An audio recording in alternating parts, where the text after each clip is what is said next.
अनमोल वचन। इंसान को अपना जीवन शांतिपूर्ण तरीके से व्यतीत करना चाहिए। 10 बज गए, ऑफिस नहीं जाना है? लेट हो जाएंगे। नहीं होऊंगा, वो नौकरी छोड़ दी है मैंने।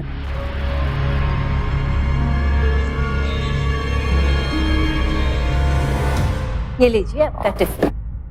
ला मुझे चलो। क्या गज्जू, आज ऑफिस नहीं जा रहे क्या?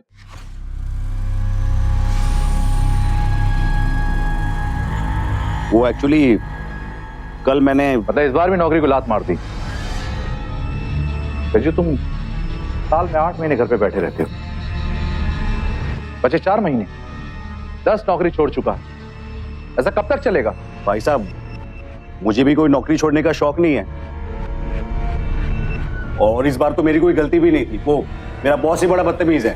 कितनी मुश्किल से कह के तेरी नौकरी लगवाई थी मैंने। तुझे पता ना एक नौकरी के पीछे कितने लोग खड़े हैं आजकल, और तूने नौकरी छोड़ दी। भाई साहब तो आप दोनों शांति से बात करो, नहीं तो फिर से तुम दोनों में झगड़ा शुरू हो जाएगा। मां सुन लो, आज के बाद मैं इसकी कोई सिफारिश नहीं करने वाला। बस नौकरी ढूंढेगा तो हकीकत पता चलेगी।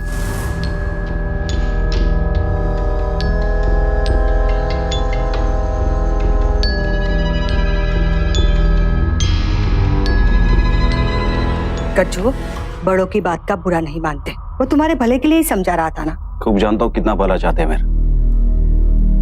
आपको ऐसा क्यों लग रहा है कि मुझे बुरा लगा? हाँ, मुझे बिल्कुल बुरा नहीं लगा। देखो मैं तो हंस रहा हूं।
लच्छे, अभी तक सफाई चल रही है तेरी? चढ़ अभी, जा डाला बंद कर पीछे। खाना खाने के लिए चाहिए बस तुम लोगों को। ओए लच्चू, जल्दी कर और जल्दी कर।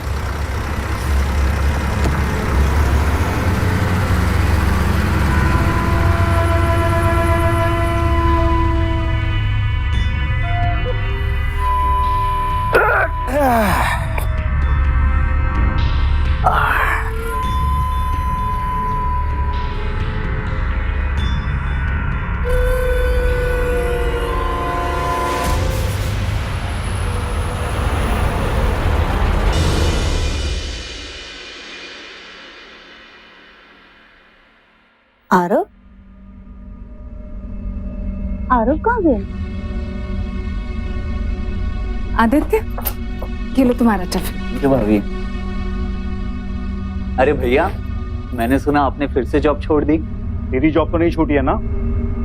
हाँ, अपना काम कर। अरे भैया, आप तो बुरा मान गए, मैं तो बस ऐसे ही कह रहा था। वैसे भैया, जॉब में क्या रखा हुआ है? मैं तो कह रहा हूँ कोई बिजनेस कर लेना चाहिए, मजा आएगा। कोमल, आरव तुम्हारे पास है क्या? नहीं भाभी, माँ जी के पास तो नहीं। माँ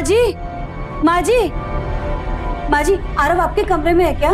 नहीं तो क्या? तो मेरे आरव को कौन लेके गया? क्या?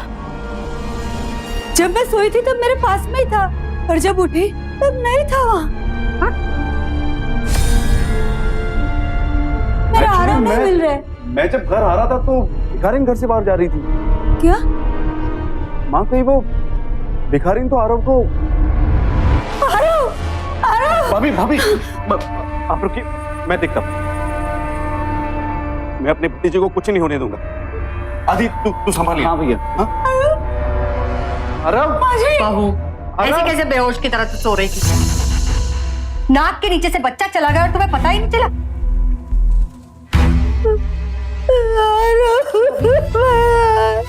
भाभी आप चिंता मत कीजिए, आरव मिल जाएगा।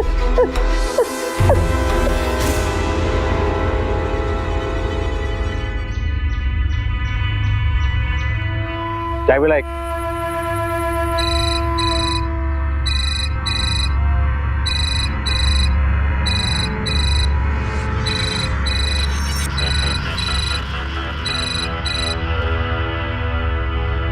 हाँ भैया। गज्जू, आरव मिला क्या? नहीं भैया, वो भिखारिन मिली, लेकिन आरव उसके पास नहीं था। क्या? लेकिन भैया आप चिंता मत कीजिए, मैं कैसे भी अपने आरव को ढूंढ लूंगा।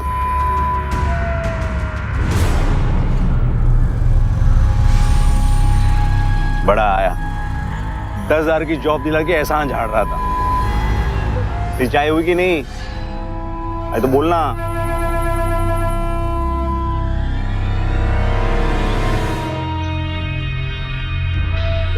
हिसाब में लिख लेना।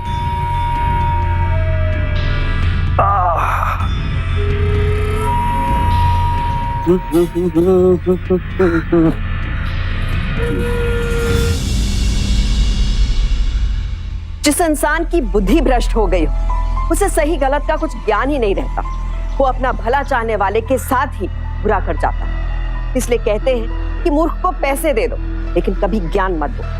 और गलती से आपने उसे ज्ञान दे दिया तो वो आपके लिए ही मुसीबत बन जाएगा। आज गजेंद्र इस पूरे परिवार के लिए बहुत बड़ी मुसीबत खड़ी कर चुका था। उसके कारण एक मासूम बच्चे की जिंदगी खतरे में थी।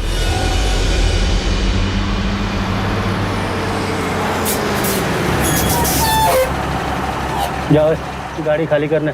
जी उस्ताद।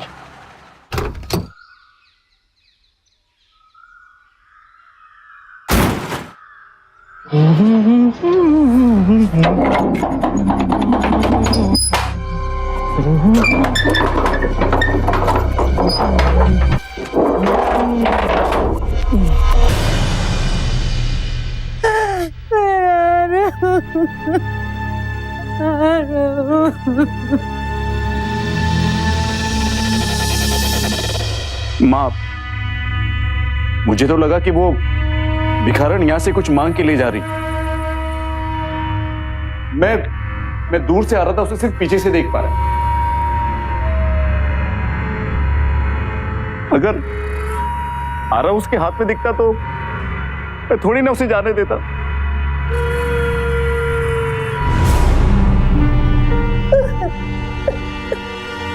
भाभी भाभी, आरव आरव।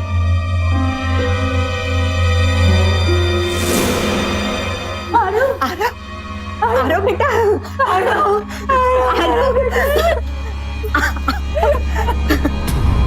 बहू, आरव सुबह से भूखा होगा, जाओ पहले दूध पिला दो। जी माँ जी। भैया, आरव कहाँ मिला आपको? मैं पुलिस स्टेशन गया था, वहां मुझे पता चला एक टेम्पो वालों को इसके टेम्पो में मिला। पर भैया उसे तो एक भिखारन ले गई थी, फिर वो टेम्पो में कैसे मिला? वो हो सकता है मैं भिखारन के पीछे गया तो वो उसने डर के टेम्पो में रख दिया होगा। हाँ भैया, शायद से हो सकता है। गज्जू, आज तेरे कारण अपना आरव हमें वापस मिल गया। पता नहीं वो भिखारन उसे कहाँ लेकर जाती। लेकिन माँ, भैया तो बस सिर्फ उस टेम्पो वाले को शुक्रिया अदा कर रहे हैं कि कितना ईमानदार है। मुझे थोड़ी ना धन्यवाद कहेंगे। नहीं गज्जू, ऐसा नहीं है। रहने दो भैया, सुबह तो सबके सामने मुझे खरी खोटी सुना रहे थे, अब मीठा बोल रहे हो। आरव मेरा भतीजा मेरी जान है, उसे बचाने के लिए अगर मुझे अपनी जान भी देनी पड़ती है तो मैं सोचता नहीं था, लेकिन आप मुझे नहीं समझ पाओगे, कोई नहीं समझ पाएगा।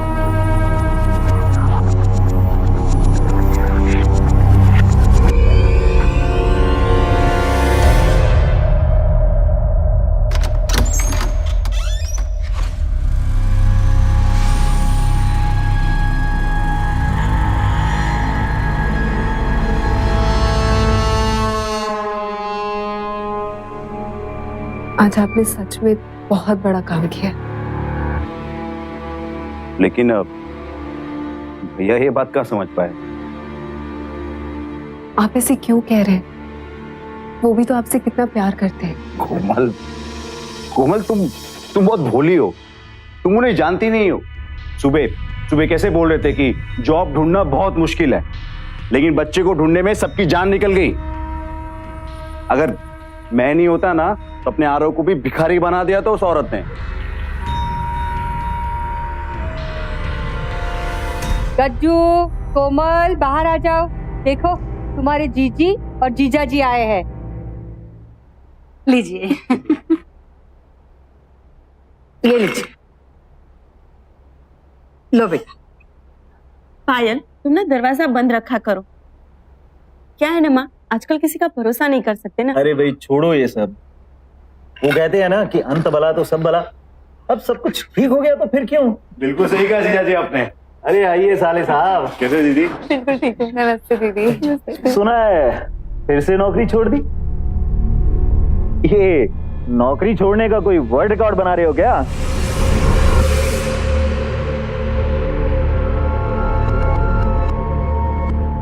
वैसे दामाद जी, अगर आपके ध्यान में कोई गज्जू के लिए नौकरी हो तो बताना। अरे माँ जी, नौकरी तो है मेरी कंपनी में, इंश्योरेंस एजेंट की। लेकिन इंश्योरेंस एजेंट बनना अपने गज्जू भैया के बस की बात नहीं है। और अगर ये... संजीव, ऐसा मत बोलो। अरे तुम्हारे भैया अगर इंश्योरेंस एजेंट बन गए ना तो पॉलिसी बेचने के लिए पता क्या करेंगे? सामने वाले का गला दबा लेंगे और बोलेंगे पॉलिसी ले लो, वरना मरने के बाद तुम्हारे बीवी बच्चों का क्या होगा? वैसे माँ जी, अगर आप कहो तो कोमल को मैं इंश्योरेंस एजेंट बनवा सकता हूँ। ऑफिस आने का भी कोई झंझट नहीं और घर बैठे ये क्लाइंट बना लेगी। क्यों कोमल? अरे जीजा जी, पहले गज्जू से तो पूछ लीजिए, उसे कोई प्रॉब्लम तो नहीं? भैया मुझे क्या प्रॉब्लम हो सकती है? जो कोमल को सही लगे।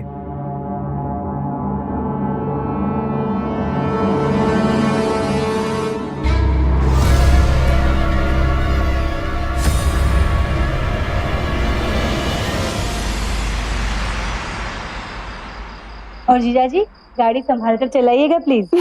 अरे आप टेंशन मत लो। और हाँ कोमल, तुम कल टाइम पे ऑफिस पहुंच जाना। हाँ, ये तो आ जाएगी जीजा जी, पहले आप तो पहुंचो ऑफिस। खींच रहे हो साले साहब। हाँ चलो, अच्छा है, खाली वक्त में चुटकुले बनाना सीख लो, फिर को किताब लिख देना, शायद बिक जाए। बस अब बहुत हो गया। अच्छा माँ, अब हम चलते हैं। ठीक है दीदी।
चलो तुम्हें हॉस्पिटल ड्रॉप कर देता हूँ। ठीक है।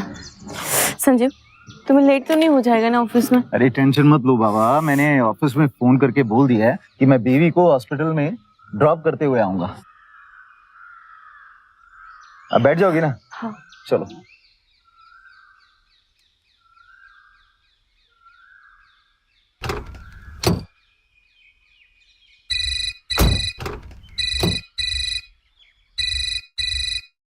हेलो।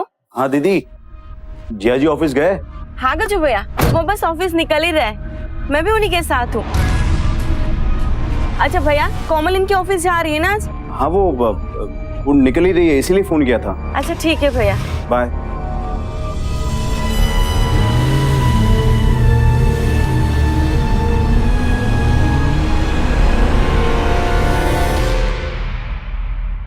अच्छा माँ जी, मैं चलती हूँ। हाँ, खूब तरक्की करो। भाभी bye. Bye. All the best भाभी। Thank you. सुनिए, आप मुझे जीजा जी के ऑफिस छोड़ देंगे? हाँ क्यों नहीं। क्या बात है, आप कुछ परेशान लग रहे हैं। नहीं नहीं, ऐसी कोई बात नहीं है, चलो।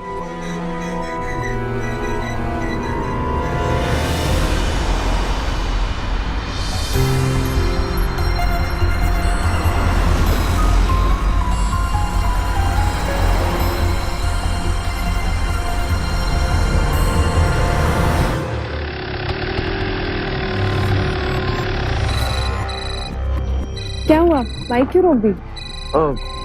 शायद मेरा फोन बजा।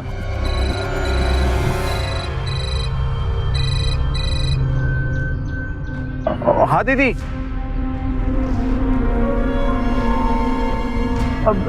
दीदी आप टेंशन मत लो, मैं अभी वहां पहुंचता हूँ, ठीक है? क्या हुआ? वो कोमल दीदी और जीजा जी का एक्सीडेंट हो गया। दीदी तो ठीक है, लेकिन जीजा जी का हाथ फ्रैक्चर हो गया। हे भगवान।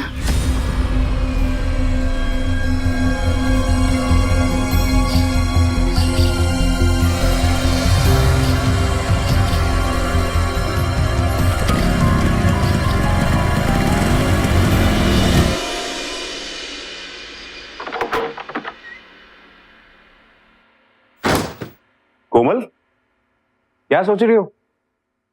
एक बात पूछूं आपसे? पूछो। आज जीजा जी के एक्सीडेंट की खबर सुन के आप खुश क्यों हो रहे थे?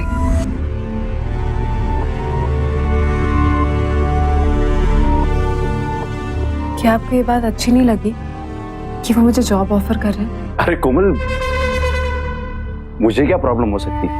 अगर तुम्हें जॉब करना अच्छा लग रहा है तो इसमें मुझे क्या आपत्ति है? पति हूं तुम्हारा, तुम्हारी खुशी में मेरी खुशी है। लेकिन ये जीजाजी जो है ना, ये कल इनडायरेक्टली मुझे जताने की कोशिश कर रहे हैं कि बेटा बीवी की कमाई पे जी ले, देख कैसा लगता है। ऐसा लग रहा था जैसे मेरे मुंह पे तमाचा मार रहे। ऐसी कोई बात नहीं है, आप जीजा जी को गलत समझ रहे हैं। कोमल कोमल, तुम बहुत भोली हो, तुम लोगों को समझ नहीं सकती। मैं सब जानता हूँ इन लोग मेरे बारे में क्या सोचते हैं। लेकिन आप मेरी बात। बस मुझे इस टॉपिक पर और ज्यादा बात नहीं करनी। हम हमेशा घर के बाहर के लोगों से सावधान रहते हैं, लेकिन कभी कोई ये नहीं सोचता कि खतरा घर के अंदर भी हो सकता है। हम आपको अपने परिवार के सदस्यों पर शक करने के लिए नहीं कह रहे हैं, लेकिन जब घर में कोई ऐसा सदस्य हो जो एक सही बात का भी गलत मतलब निकाल लेता हो, ये पहला संकेत है कि वो सदस्य परिवार के बाकी लोगों के लिए खतरा बन सकता है। पहले एक मासूम बच्चे को खतरे में डाला और आज अपने जीजा, बहन और उसके होने वाले बच्चे की जान लेने की कोशिश की। ये सब गजेंद्र की साजिश का शिकार होने से बच गए थे, लेकिन हर बार किस्मत साथ नहीं देती।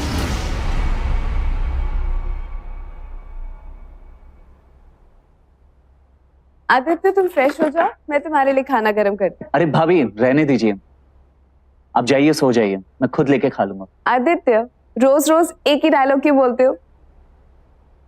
रुको। अच्छा भाभी, एक मिनट, खाना छोड़िए, पहले यहाँ पे आइए, देखिए मैं क्या लाया हूँ। साड़ियाँ? जी हाँ, माँ के लिए खरीदी है, परसों उनका जन्मदिन है ना, तो हम तीनों भाइयों की तरफ से 3 साड़ियां उन्हें गिफ्ट करके सरप्राइज देंगे, बहुत अच्छा आइडिया है। अरे वाह, ये तो बहुत सुंदर है। है ना?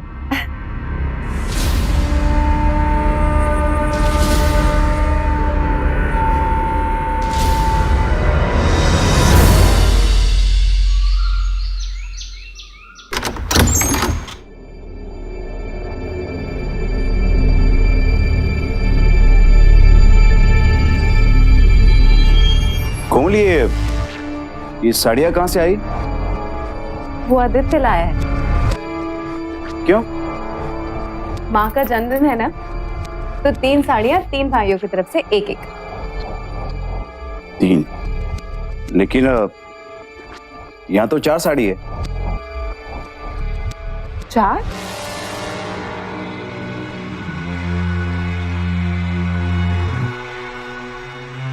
शायद दुकानदार ने गलती से दे दी होगी।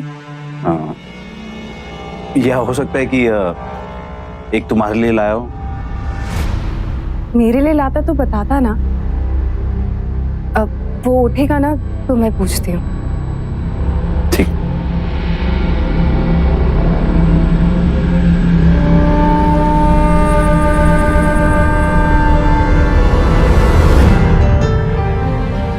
खाना खा लेंगे? चाची को बोला खाना। मार्केट जाना था ना? हाँ चलिए मैं आपको छोड़ देता हूँ। ठीक है, आइए। चल बैठो दादी को।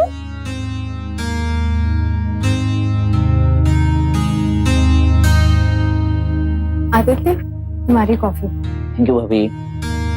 अच्छा सुनो, कल जो तुम साड़ियाँ लाए थे वो 3 नहीं 4 है। आपने देख लिया, एक आपके लिए थी, सरप्राइज थी। मेरे लिए आदित्य वो बहुत महंगी साड़ियाँ है, मैं नहीं ले सकती। तुम एक वापस करा दो। भाभी, आपने कितने दिनों से अपने लिए कुछ नहीं खरीदा, कोई शॉपिंग नहीं की है, तो मैंने ले ली, इसमें कौन सी बड़ी बात हो गई? नहीं आदित्य, मैं नहीं रख सकती हूँ। भाभी ज्यादा सोचो मत, मैंने सेविंग की थी तो खरीद ली। अब भैया तो आपको कुछ खरीद के दे नहीं सकते, तो मैंने सोचा कि वाह छोटे। अरे भैया वो, चतुर हो गया तू आजकल। अरे नहीं भैया, बस वो मैं भाभी के लिए साड़ी लाया है ना? हाँ। हाँ तो कोमल रख लो ना। अब ये कोई गैर तो है नहीं, देवर है तुम्हारा, इसका पूरा हक बनता है तुम्हें देने का। देखा भाभी, अब तो भैया ने भी कह दिया, प्लीज रख लो ना, प्लीज रख लो। अच्छा ठीक है, रख लेती हूँ। अब आपके लिए कॉफी लेकर आऊं? ठीक। मैं आती हूँ। थैंक्स भैया।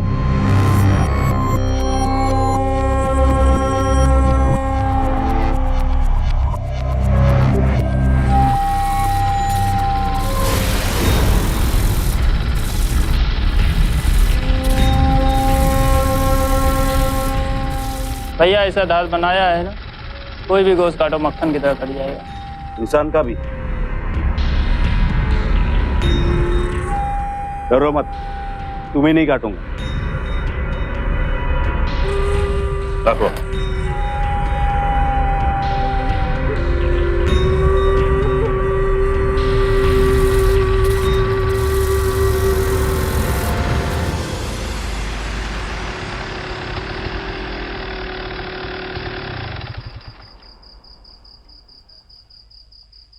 अरे भैया, आप इतनी देर तक? वादी क्या ना कि आ जाना, दारू पीने का मन कर रहा था।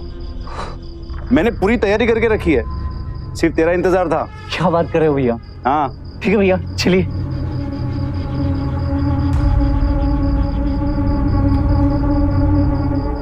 यस।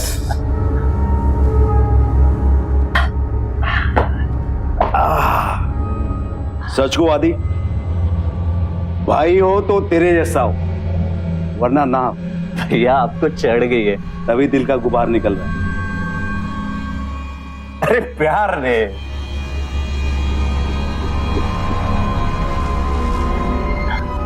वैसे भैया आपको तो पता ही है, कल माँ का जन्मदिन है, तो हम ना मिलकर उन्हें एक बढ़िया सी सरप्राइज पार्टी देते हैं, उन्हें बहुत अच्छा लगेगा। सरप्राइज बहुत देता है तू।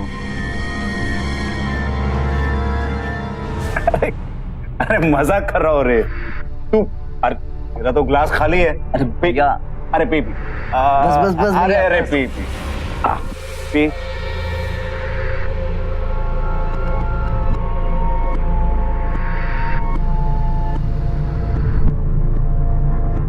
अच्छा एक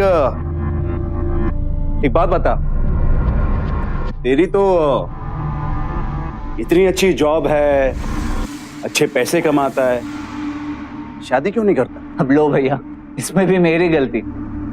अब माँ कोई अच्छी लड़की नहीं ढूंढ पा रही है तो अब मैं क्या कर सकता हूँ? कैसी लड़की चाहिए तुझे? सच कहूँ तो भैया एकदम कोमल भाभी जैसी, जो पढ़ी लिखी हो, अच्छी हो, जो मुझे समझ सके। सच में भैया भाभी बहुत अच्छी है।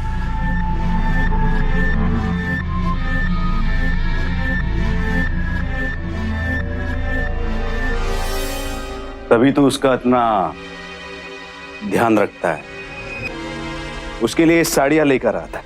तुझे क्या लगता है मैं अपनी बीवी के लिए साड़ियां नहीं ला सकता? भैया आप गलत समझ रहे हैं, ऐसी कोई बात नहीं है। मुझे लग रहा है मुझे चढ़ गई। भैया आप गलत समझ रहे हैं, ऐसी कोई बात नहीं है। मुझे लग रहा है मुझे चढ़ गई। भैया आपको चढ़ तो गई है। देखिए जरा अपने आप को, इतना बड़ा चाकू आप खीरा काटने के लिए यूज कर रहे हैं। मुझे कोई किसी चढ़ने को कुछ काटने की जरूरत नहीं है। ले आई हूँ सलाद, ये लीजिए। तुम? अरे भैया मैंने भाभी को मैसेज कर दिया था कि हम बाहर पी रहे हैं, तो एटलीस्ट कुछ हमारे लिए खाने के लिए लेके आइए, तो भाभी लेकर आ गई। जैसे आप दोनों को इस तरह साथ देख के बहुत अच्छा लग रहा है, लेकिन लिमिट में पीजिएगा।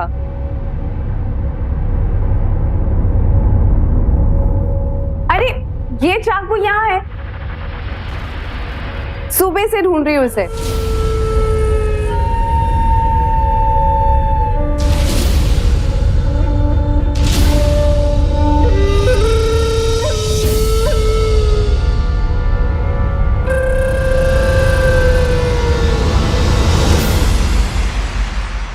बेटा आप ऑफिस जा रहे हैं, जाए? हाँ हाँ जाओ, अभी तो आराम से जाओ।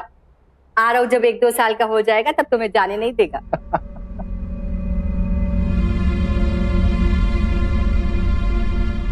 गज्जू कोई जॉब ढूंढी क्या? अच्छा सुन, मैंने एक जगह बात की है तेरे लिए। भैया आप रहने दो। आपके बच्चे को बचाया तो उसका एहसान मत चुकाओ। सुनिए जी, जब इन्हें आपकी मदद नहीं चाहिए तो आप क्यों इनकी मदद करने के पीछे पड़े हो? आप इनका भला सोचो और ये आपकी बेइज्जती करे। मुझसे ये बर्दाश्त नहीं होगा। भाभी जी, जो कहना है ना डायरेक्टली मुझसे कहो। बताइए किस बात का बुरा लगा आपको? गज्जू, भाभी है तुम्हारी, जबान संभाल कर बात करो। भाभी तो क्या हो गया, कुछ भी बोलेगी? मैंने इन्हें क्या कोई गाली दी है? और शुरुआत इन्होंने की है। देखो बेटा, बड़ा भाई है तुम्हारा, मदद करना चाहता है तुम्हारी, और तुम हो के उसकी बीवी और उसे ही डांट रहे हो। सब जानता हूं मैं। ये सब आप मुझे इसलिए सुना रही है क्योंकि मैं निठल्ला हूं, काम नहीं करता, बड़े भाई और आदि की तरह घर में पैसे कमा के नहीं लाता। सुनिए सुनिए, चुप रहो। मत करो, अगर तुम्हें काम नहीं करना है तो मत करो, पर घर में कलेश तो मत करो। दूसरों के घर में बहुएं कलेश करती है, और यहाँ तो मैं कलेश करता हूं। आज माँ का जन्मदिन है, प्लीज आज ये सब मत कीजिए।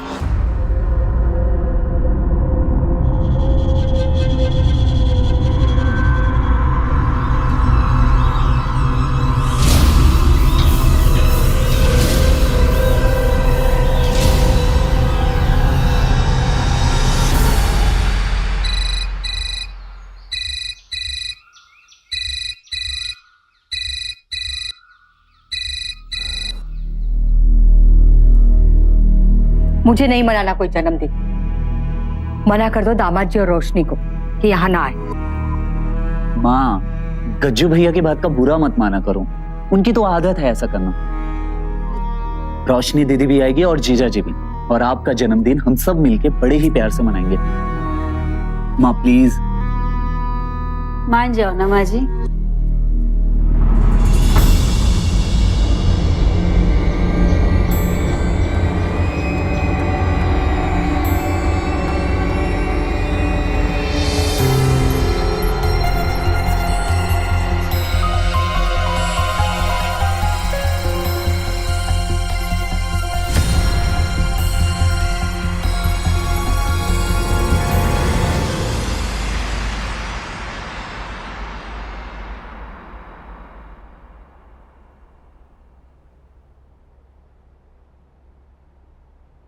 क्या बात है, माँ का बर्थडे और इतना सन्नाटा।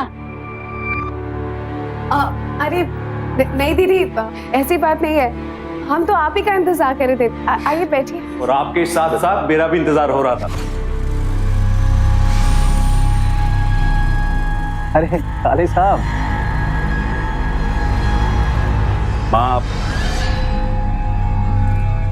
माँ मुझे माफ कर दो।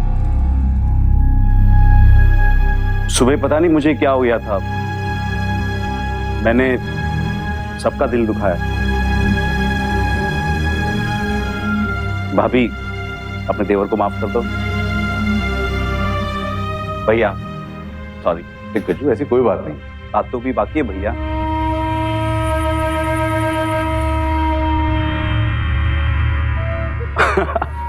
अरे मेरे कहने का मतलब था कि मैं माँ के लिए केक लाया हूं। क्या बात है भैया, लगता है आपका मूड पूरी तरह से अच्छा हो गया है। आदि, आज माँ का बर्थडे है, खुशी तो होगी ना। एग्जैक्टली। अरे कोमल, तुम जाओ अंदर से चाकू ले आओ। हाँ अभी नहीं।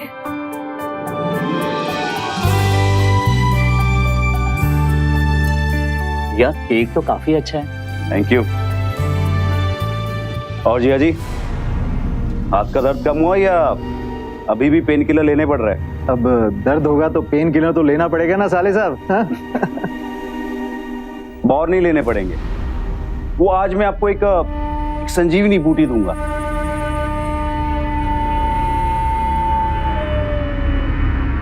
भैया केक तो अंडे वाला है, फिर भाभी केक कैसे खाएगी? तेरी तरह मुझे भी है तेरी भाभी की फिक्र, इसीलिए मैं भाभी के लिए ये अलग से केक ले आया। वाह, नाइस।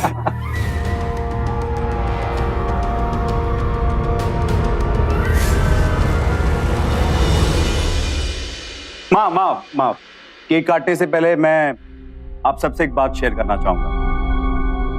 आज मैंने जिंदगी में एक बात सीख ली है कि जिंदगी का कोई भरोसा नहीं है, आज है तो कल नहीं है।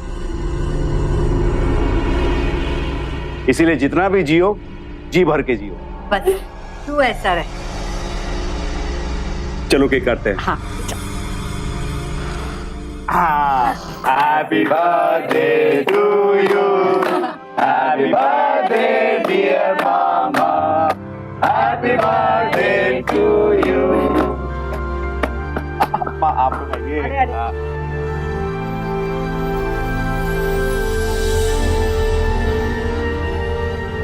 आदि, माँ के लिए सरप्राइज गिफ्ट। अरे हाँ भैया, याद है, भाभी ले आइए ना।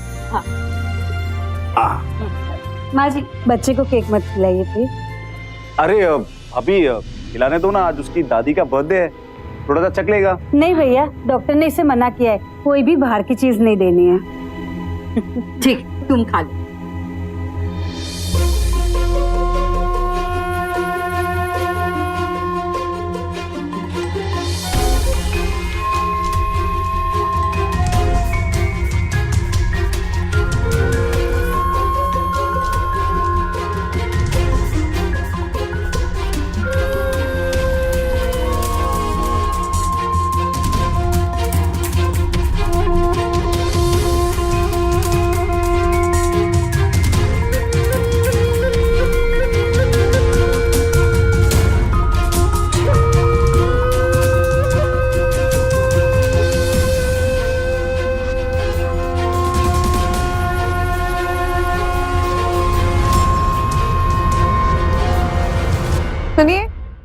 ये लीजिए। माँ ये साड़ी आपका बर्थडे गिफ्ट है, हम तीनों भाई की तरफ से। आदिला है आपका लाडला बेटा। मेरे लिए तुम सभी लाडले हो।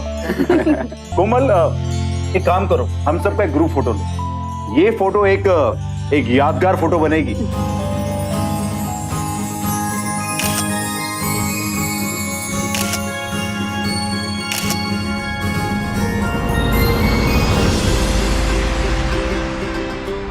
चलो माँ के बर्थडे पे एक अच्छा सा डांस करते हैं। अब जीजा जी तो लूले हो गए, वरना हमेशा की तरह डांस की शुरुआत यही करते हैं।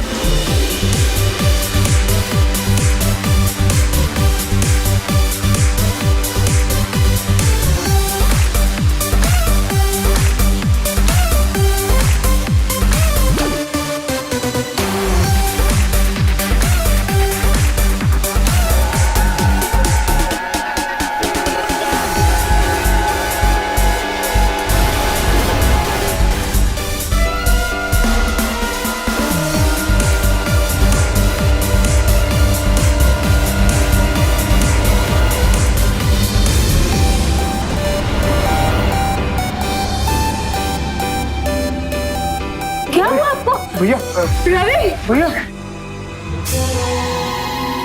साले साहब आप तो डॉक्टर बन गए हाँ? भैया की नर्स बता रही है कि इन्होंने कुछ गलत खा लिया है, जैसे कि जहर।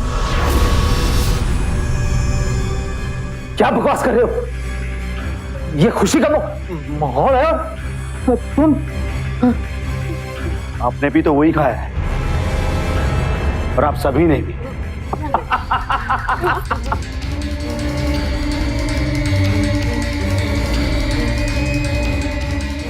अब आप सब बेहोश हो, सबके सब मरोगे। ये क्या बोल रहे हैं आप? बिल्कुल सही कह रहा हूं मैं। ये सब मुझे निठल्ला निकम्मा समझते हैं, मुझे बुरा कहते हैं। आज इन्हें पता लग जाने दो कि मैं कितना बुरा हूं। मेरा घमंडी भाई, मेरा मजाकिया जीजा और ये तुम्हारा चहेता देवर, हाँ? तो तुमको चाहता है? आप गलत समझ रहे हैं, ऐसा कुछ नहीं है। बिल्कुल ऐसा ही है। कोमल डॉक्टर को फोन करो प्लीज।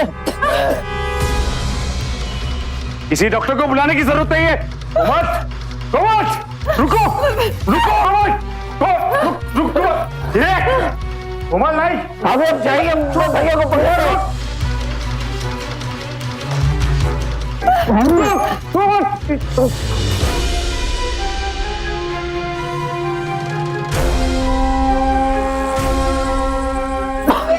आदिल,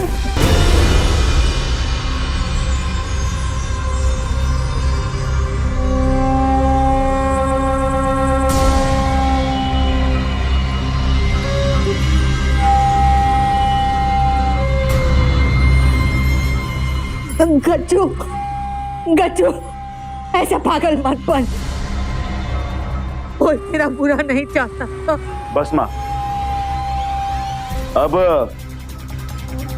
बहुत जी लिया आपने।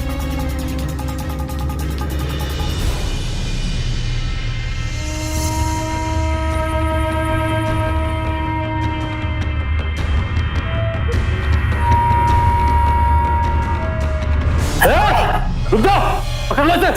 अरे छोड़ो मुझे, छोड़ो मुझे, छोड़ो मत। गलत ये लोग नहीं थे, गलत तुम्हारी सोच थी। क्या मिला अपने परिवार के साथ ये सब करके? क्या मिला तुम्हें? ले चलो इसे।